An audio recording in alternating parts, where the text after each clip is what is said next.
Assalamualaikum warahmatullahi wabarakatuh. Ya, berjumpa kembali bersama saya di sini. Alhamdulillah, kesempatan ini kita akan mencoba untuk memberikan informasi soal-soal soal-soal ujian perangkat desa 2024 bab Undang-Undang 1945 ya. Oke kan-kanku semuanya dimanapun Anda berada, kita akan coba soal-soal ujian perangkat desa 2024 ini ya.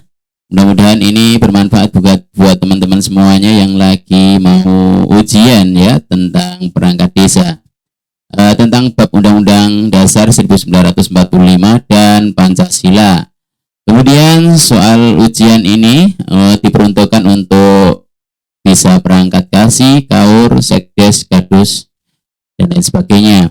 Untuk itu di 1 September 2024 ini saya sampaikan ya, mudah-mudahan ini bermanfaat dan terupdate tentunya. Oke, sebelum mengerjakan soal, silakan baca Bismillahirrahmanirrahim. Bagi non muslim ya bisa menyesuaikan itu ya. Oke, kita lanjut langsung saja. Sebelum itu jangan lupa untuk subscribe ya, untuk berikan support kepada channel ini agar teman-teman juga bisa mendapatkan. Untuk soal ini 1 sampai 10 soal yang akan saya sampaikan ini, mudah-mudahan ini akan bermanfaat. Yang pertama, soal yang pertama ya, pasal 1 ayat 18 ya, pasal 18 ayat 2 Undang-Undang Dasar 1945 yang telah diamandemen selengkapnya menjadi A. Pemerintah daerah, provinsi, daerah, kabupaten, dan kota mengatur dan mengurus sendiri urusan pemerintah menurut asas otonomi dan tugas pembantuan. B. Pemerintah daerah, provinsi, daerah, kabupaten, dan kota memiliki Dewan Perwakilan Rakyat Daerah yang anggota-anggotanya dipilih melalui pemilihan umum. C. Gubernur, bupati, dan wali kota masing-masing sebagai kepala pemerintahan daerah, provinsi, kabupaten, dan kota dipilih secara demokratis. D. Pemerintah daerah menjalankan otonomi seluas-luasnya kecuali urusan pemerintah yang oleh undang-undang ditentukan sebagai urusan pemerintah pusat. E. Pemerintah daerah berhak menetapkan peraturan daerah dan peraturan-peraturan lain untuk melaksanakan otonomi dan tugas pembantuan. Oke, pasal 18 ayat 2 Undang-Undang Dasar 1945 yang telah diamandemen selengkapnya menjadi ya, yang betul adalah iya. Jawaban yang benar adalah A. Pemerintah daerah, provinsi, daerah, kabupaten, dan kota mengatur dan mengurus sendiri urusan pemerintah menurut asas otonomi dan tugas pembantuan. Oke, kita lanjut di soal yang kedua. Undang-Undang Dasar 1945 telah mengalami 4 kali amandemen. Amandemen keempat dilakukan pada tanggal, ini kawan-kawan pasti banyak yang sudah tahu ya. Oke, A. 10 November 2021. B. 10 Agustus 2002. C. 18 Agustus 2000. D. 19 Oktober 1999. E. 10 November 2002. Oke kawan-kawan semuanya, untuk mengingat bahwa Undang-Undang Dasar 1945 telah mengalami 4 kali amandemen dan amandemen keempat dilakukan pada tanggal, artinya amandemen terakhir itu ya, yang dilakukan adalah ya, jawaban yang benar adalah ya, B, 10 Agustus 2002. Oke kawan-kawan, jangan sampai terkecoh di mana antara B dan E itu sama-sama 10 dan 2002. Ya, sama-sama tanggal 10 2002. Hanya membedakan adalah November dan Agustus. Maka ingat bahwa amandemen itu selalu di bulan Agustus, ya. Dan juga mungkin di bulan-bulan yang lain, akan tetapi terakhir itu di bulan Agustus. Nah, ingat hari kemerdekaan, di bulan hari kemerdekaan kita. Oke? Oke, selanjutnya untuk soal yang ketiga.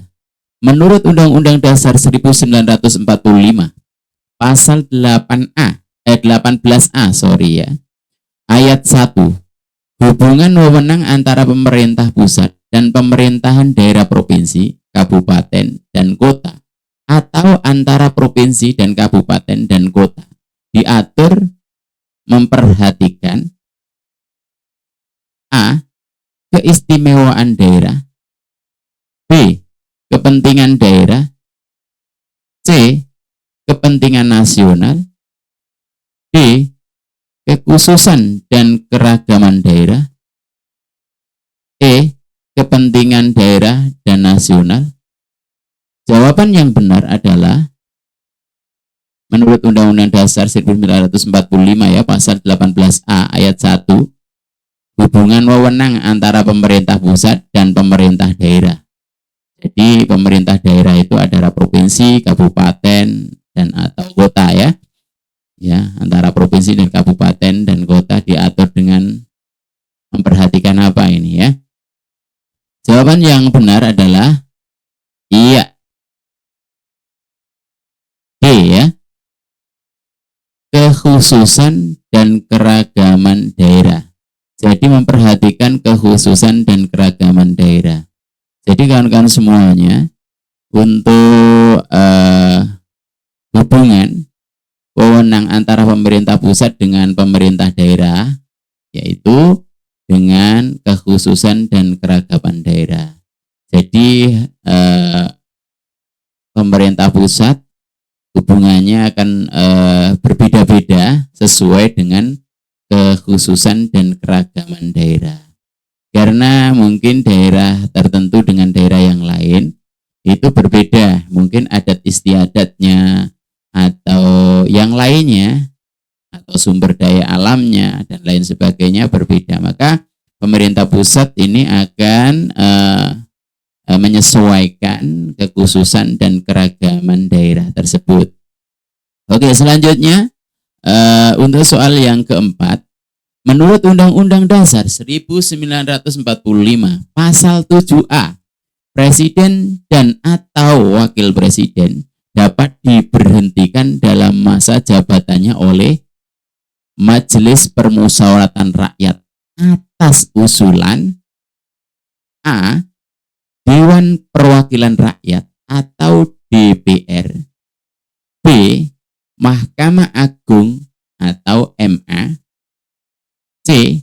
Mahkamah Konstitusi atau MK, D. Dewan Pertimbangan Agung atau DPA, E. Mayoritas suara anggota Majelis Permusyawaratan Rakyat atau mayoritas suara MPR. Jawaban yang benar adalah kawan-kawanku semuanya. Jadi menurut Undang-Undang Dasar 1945 pasal 7, presiden dan wakil presiden ini dapat diberhentikan dalam masa jabatannya oleh Majelis Permusyawaratan Rakyat atau MPR. Atas usulan siapa? Ya, ini kita harus benar-benar tahu ya. Atas usulan apa? Jawaban yang benar adalah ya, A. Dewan Perwakilan Rakyat atau DPR. Jadi teman-teman semuanya, presiden ini bisa diberhentikan, ya, wakil presiden atau presiden dan wakil presidennya dapat diberhentikan dalam masa jabatannya, artinya oleh Majelis Permusyawaratan Rakyat atau MPR. Lah, atas usulan siapa? Ya, atas usulan DPR. DPR ini Dewan Perwakilan Rakyat. Jadi DPR bisa mengusulkan ke MPR, setelah itu digodok, diproses oleh MPR usulan dari DPR tersebut. Maka ketika memang usulan tersebut dipenuhi, maka bisa diberhentikan. Tapi jika ditolak, maka tidak bisa. Gitu ya. Oke. Selanjutnya, soal yang kelima, menurut Undang-Undang Dasar 1945 pasal 13, Presiden memiliki hak sebagai berikut. A. Mengangkat duta dan konsul dengan memperhatikan pertimbangan DPR. B. Memberi grasi dan rehabilitasi dengan memperhatikan pertimbangan MA. C. Memberi amnesti dan abolisi dengan memperhatikan pertimbangan DPR. B. Menyatakan perang, membuat perdamaian dan perjanjian dengan negara lain. E. Memegang kekuasaan yang tertinggi atas angkatan darat, angkatan laut, dan angkatan udara. Jawaban yang benar adalah, teman-teman, Undang-Undang Dasar 1945 pasal 13, Presiden memiliki berbagai macam hak. Nah, hak sebagai berikut adalah, jawaban yang benar adalah iya, mengangkat duta dan konsul dengan memperhatikan pertimbangan DPR. Jadi di pasal 13 ini Presiden memiliki hak untuk mengangkat duta dan konsul dengan memperhatikan pertimbangan dari DPR, itu ya. Oke, selanjutnya nomor 6, Undang-Undang Dasar 1945 yang mengatur bahwa setiap orang berhak atas kebebasan berserikat, berkumpul, dan mengeluarkan pendapat ditegaskan dalam pasal A. Pasal 28A, B. Pasal 28B, C. Pasal 28C, D. Pasal 28E ayat 1, E. Pasal 28E ayat 3. Oke kawan-kawan, jawaban yang benar adalah, untuk teman-teman semuanya, di Undang-Undang Dasar 1945 yang mengatur bahwa setiap orang berhak atas kebebasan berserikat, berkumpul, dan mengeluarkan pendapat. Ini ditegaskan dalam pasal. Ini yang pasti di pasal 28. Akan tetapi yang A, yang B, yang C, yang E atau yang E ayat 1 atau yang E ayat 3, kita harus benar-benar teman-teman harus menghafal ya untuk pasal-pasal ini. Untuk khususnya ini sering sekali bahwa setiap orang itu berhak atas kebebasan berserikat, bebas berkumpul ya, dan bebas mengeluarkan pendapat. Ini teman-teman banyak sekali ini pasal ini digunakan untuk kita bermasyarakat. Untuk itu jawaban yang benar adalah D. Pasal 28E ayat 3. Jadi pasal 28E ayat 3 ini menjelaskan atas ya, setiap orang berhak atas kebebasan berserikat atau berkumpul atau berorganisasi, itu ya, atau mengeluarkan pendapat, berkomentar, berhak. Jadi teman-teman ketika berkomentar yang tujuannya hanyalah memberikan pendapat, mengeluarkan pendapat, tidak diisi dengan kata-kata yang tidak baik, maka pendapat itu diperbolehkan. Oke, selanjutnya teman-temanku semuanya, di nomor 7, bunyi alinea ketiga pembukaan Undang-Undang Dasar 1945 secara lengkap adalah atas berkat rahmat Allah yang Maha Kuasa dan dengan didorongkan oleh keinginan luhur supaya berkehidupan kebangsaan yang bebas, maka rakyat Indonesia menyatakan dengan ini, itu kalau teman-teman hafal lanjutannya adalah A. Kebebasannya, B. Kedaulatannya, C. Kemerdekaannya, D. Kebangsaannya, E. Kenegaraannya. Ya, jawaban yang benar adalah, oleh kawan-kawanku semuanya, bagi teman-teman yang tentunya di dalam Undang-Undang Dasar ini harus benar hafal ya di setiap alinea, karena ini sangat keluar ya, sangat sering sekali keluar ya, sebagaimana pengalaman saya juga pernah dan ini sering sekali. Jadi teman-teman harus bisa menghafal. Coba kita akan cocokkan. Jawaban yang benar adalah kemerdekaannya. Jadi atas berkat rahmat Allah yang Maha Kuasa dan dengan didorongkan oleh keinginan luhur supaya berkehidupan kebangsaan yang bebas, maka rakyat Indonesia menyatakan dengan ini kemerdekaannya. Itu ya lengkapnya dari alinea ketiga pembukaan undang-undang. Oke, selanjutnya di nomor yang ke-8, kawan-kawanku semuanya, usulan perubahan pasal-pasal Undang-Undang Dasar dapat diagendakan dalam sidang Majelis Permusyawaratan Rakyat apabila diajukan oleh A.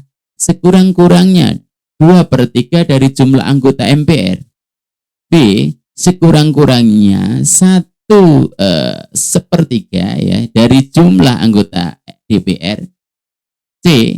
Sekurang-kurangnya 2/3 dari jumlah anggota DPR, D.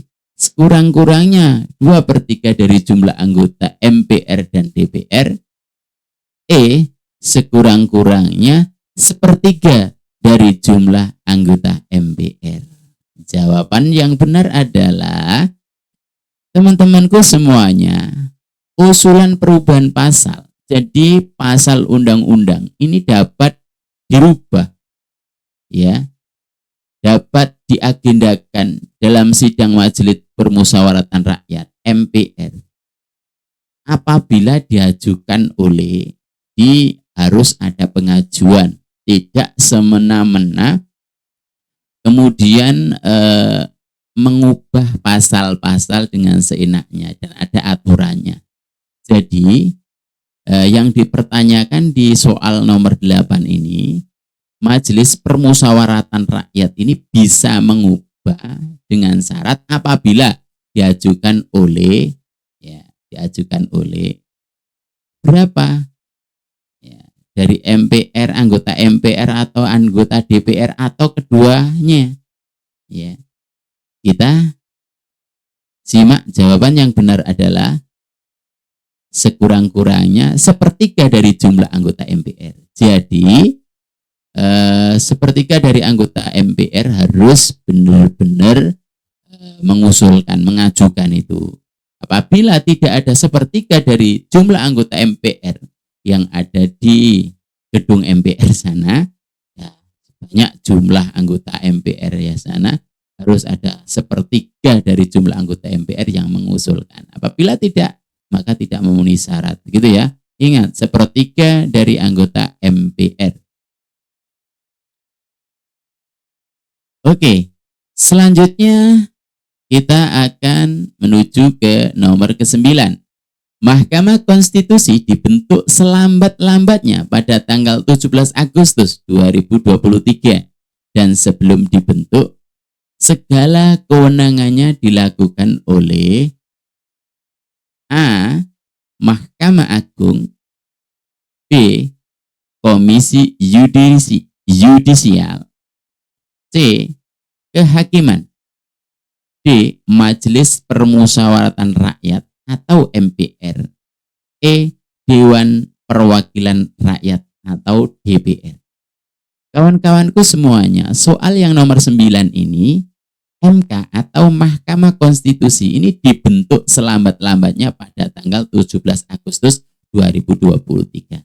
Dan sebelum dibentuk, segala kewenangannya dilakukan oleh, jadi ketika MK dalam waktu tanggal 17 Agustus 2023 ini kok belum dibentuk, maka kewenangan-kewenangan dari MK ini diambil atau dilakukan ibaratnya ya oleh siapa? Kalau belum ada MK-nya, karena belum dibentuk, maksudnya begitu ya. Oke. Maka jawaban yang benar adalah iya A. Mahkamah Agung. Jadi ada Mahkamah Konstitusi dan ada Mahkamah Agung. Jadi ketika kekosongan dalam pembentukan MK, maka kewenangan bisa diambil oleh Mahkamah Agung. Gitu ya. Oke. Selanjutnya pertanyaan yang ke-10, menurut Undang-Undang Dasar 1945 pasal 20, pemegang kekuasaan untuk membentuk undang-undang adalah A. Presiden, B. Majelis Permusyawaratan Rakyat atau MPR, C. Dewan Perwakilan Daerah atau DPD, D.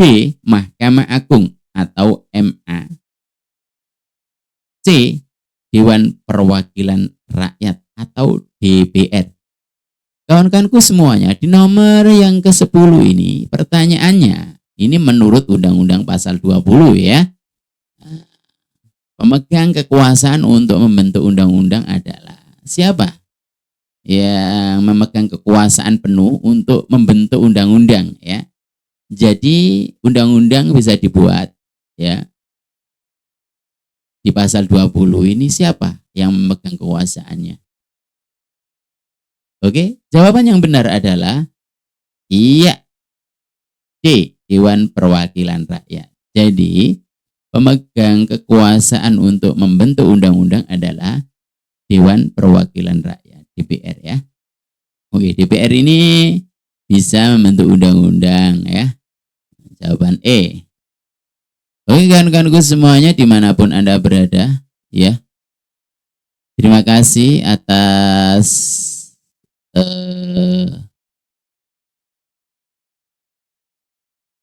dukungannya, telah mensubscribe. Semoga sehat-sehat selalu dan teman-teman juga diberikan panjang umur.